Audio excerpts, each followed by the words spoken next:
Pernah kepikiran nggak sih gimana caranya lembaga survei bisa tahu apa yang dipikirin jutaan orang padahal yang ditanya cuma ribuan? Ini bukan sulap loh, ini namanya statistik.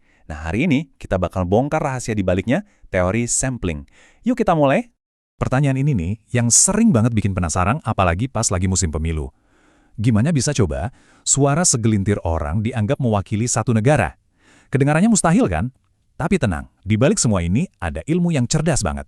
Dan sebentar lagi kita akan bedah bareng-bareng. Oke, biar kita paham kenapa sampling ini penting banget, coba bayangin deh tugas yang hampir mustahil ini. Kita harus nanya ke setiap mahasiswa di satu kampus besar tentang makanan di kantin. Wah, bisa ribuan orang. Ini bukan cuma susah, tapi juga bakal ngabisin banyak banget waktu dan uang. Praktisnya, nggak mungkin bisa dilakuin. Terus, gimana dong solusinya? Nah, disinilah muncul sebuah jalan pintas yang super ampuh namanya sampling.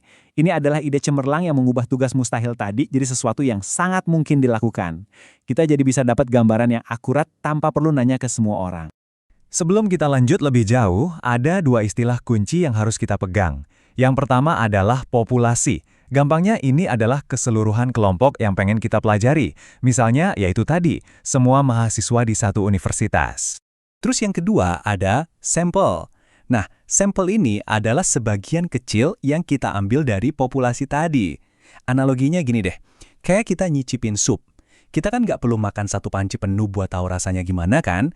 Cukup satu sendok aja. Nah, satu sendok itu adalah sampelnya.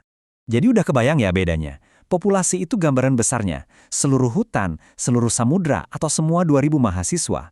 Sementara sampel adalah cuplikan kecilnya yang mewakili, beberapa pohon, seember air laut, atau 15 mahasiswa yang kita pilih. Nah, kata kuncinya di sini adalah mewakili. Sampel yang baik itu harus jadi cerminan dari keseluruhannya. Jadi kenapa Kiberet ternyata pakai sampel? Jawabannya simpel banget, efisiensi. Sampling itu hemat waktu, hemat biaya, pokoknya bikin semua jadi lebih gampang. Bayangin, daripada survei ribuan orang, kita cuma perlu berurusan sama ratusan orang. Dan yang paling keren, kalau caranya benar, hasilnya itu bisa akurat banget. Ini cara cerdas buat dapat data berkualitas tanpa harus punya sumber daya tak terbatas. Oke, pertanyaan selanjutnya, gimana dong cara milih sampel yang baik? Nah ini nggak asal comot, ada metodenya. Pendekatan pertama ini semuanya tentang keadilan, yaitu memastikan semua orang punya kesempatan yang sama untuk dipilih. Ini kita sebut metode probabilitas. Bedanya tuh mendasar banget. Kalau sampling probabilitas, bayangin aja setiap orang di populasi itu megang tiket lotre. Semuanya punya peluang yang sama persis buat kepilih. Makanya metode ini sangat objektif dan ilmiah. Nah, di sisi lain, sampling non-probabilitas itu lebih praktis.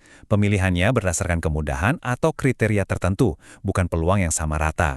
Yuk, kita mulai dari metode probabilitas yang paling dasar dan paling gampang dipahami. Sampling acak sederhana.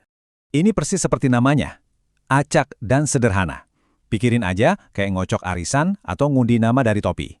Misalnya kita punya daftar 500 mahasiswa dan butuh 50 orang, kita tinggal suruh komputer aja milih 50 nama secara acak. Setiap mahasiswa punya kesempatan yang benar-benar sama. Ini metode paling murni buat mastiin nggak ada bias dari penelitinya. Oke, naik level dikit nih. Ada teknik yang sedikit lebih canggih.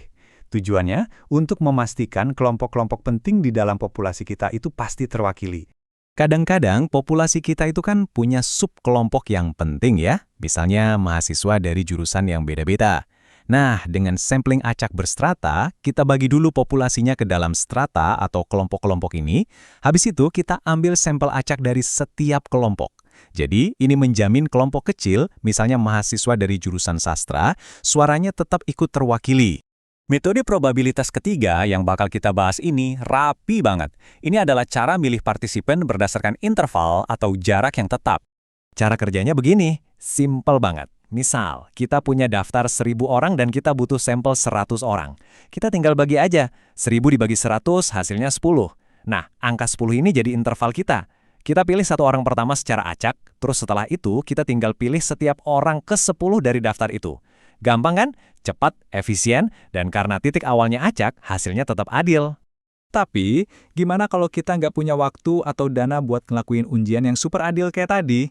Nah, disinilah kategori kedua ini berperan, metode non-probabilitas. Ini bukan soal memilih secara adil ya, tapi lebih ke memilih secara cerdas dan praktis sesuai kondisi. Metode pertama di kategori ini namanya aja udah purposive, dari kata purpose atau tujuan. Jadi, penelitinya milih sampel berdasarkan penilaian dan kriteria yang sangat spesifik. Di sini, peneliti sengaja banget milih orang-orang yang paling pas dengan topik penelitian. Kalau kita mau meneliti dampak kerja jangka panjang, ya ngapain juga kita wawancara mahasiswa baru kan? Pastinya kita bakal cari orang-orang yang pengalaman kerjanya udah lebih dari 5 tahun. Sangat tertarget. Selanjutnya, ada metode yang fokusnya cuma satu hal, kemudahan. Ini namanya sampling aksidental, atau bisa juga dibilang sampling siapa aja yang ketemu. Nah, ini metode yang paling gampang. Penelitinya tinggal berdiri di satu tempat, misalnya di depan mall, terus wawancara aja orang-orang yang kebetulan lewat. Cepet banget, mudah, tapi ya jelas, ini nggak acak. Metode ini berguna sih buat jajak pendapat yang sifatnya cepat dan informal, tapi kurang bisa diandalkan buat penelitian ilmiah yang serius. Sampling itu kan alat yang canggih banget ya, tapi ada juga potensi jebakannya. Yang paling umum itu namanya sampling error atau kesalahan sampling. Yuk kita bahas apa itu dan gimana cara mengatasinya. Nah, ini poin yang penting banget buat dicatat. Error di sini bukan berarti ada yang salah dalam penelitian atau kita salah hitung. Ini adalah perbedaan statistik yang wajar terjadi antara hasil sampel dengan kondisi populasi yang sebenarnya. Anggap aja ini semacam margin of error yang nggak bisa dihindari. Sebuah konsekuensi karena kita memilih jalan pintas yang efisien. Kabar baiknya, error ini bisa kita kelola dan perkecil. Gimana caranya? Cara utamanya adalah dengan memperbesar ukuran sampel. Logikanya, makin besar sampelnya, makin dekat hasilnya dengan kondisi populasi yang sebenarnya. Tentu saja, selain itu kita juga harus pakai teknik sampling yang tepat dan memastikan sampel kita benar-benar representatif. Jadi kita udah lihat ya gimana statistik memungkinkan sekelompok kecil orang bisa menceritakan kisah dari kelompok yang jauh lebih besar. Nah, lain kali Anda lihat berita tentang survei atau jajak pendapat, jangan cuma lihat hasilnya. Coba deh tanyakan pada diri sendiri pertanyaan yang lebih penting. Gimana cara mereka milih sampelnya?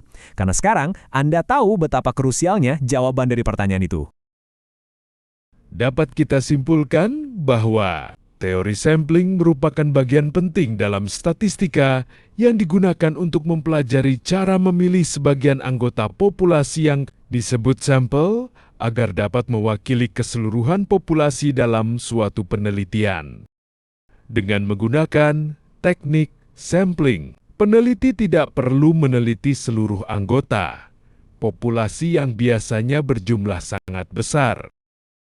Melalui pengambilan sampel yang tepat, peneliti tetap dapat memperoleh gambaran yang cukup akurat mengenai kondisi populasi secara keseluruhan. Oleh karena itu, pemahaman tentang konsep populasi, sampel, serta metode pemilihan sampel sangat penting agar hasil penelitian dapat dipercaya dan memiliki tingkat validitas yang baik. Secara keseluruhan, teori sampling memberikan dasar yang penting bagi peneliti dalam merancang dan melaksanakan penelitian secara efektif dan efisien. Dengan menerapkan teknik sampling yang tepat, peneliti dapat menghemat waktu dan tenaga biaya tanpa mengurangi kualitas hasil penelitian.